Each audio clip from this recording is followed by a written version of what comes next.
This is a really brief video to help explain two really important concepts when it comes to classification: mutually exclusive, and the second is jointly exhaustive.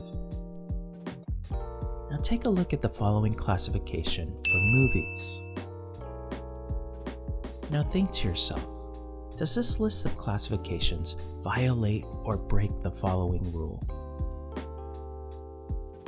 A single principle or set of principles should be used consistently so that the categories or species are mutually exclusive and jointly exhaustive. Take another look at these potential categories. Are they mutually exclusive?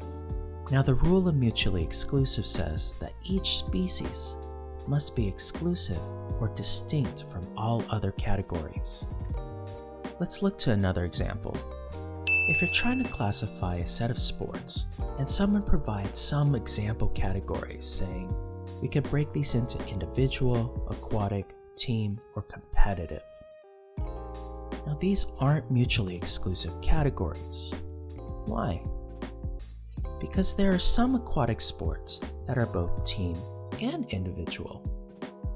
And according to the rule of mutually exclusive, categories can't overlap into one another.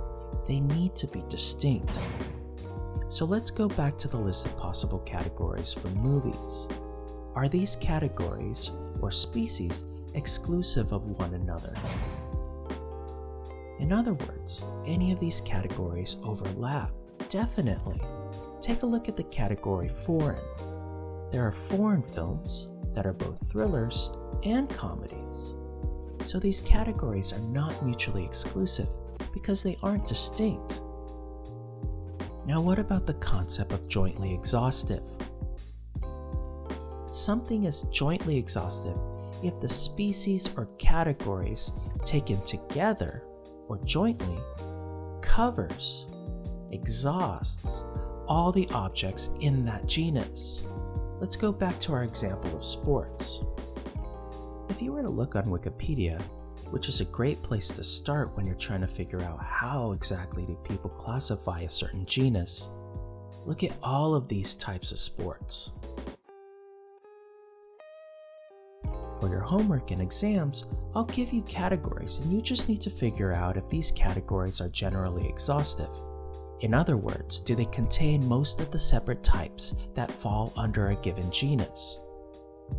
When it comes to your homework or the exams, just take a look at the examples that I provide and ask yourself, are these the most common types of categories for a given genus? Can you easily think of other types of movies, for example?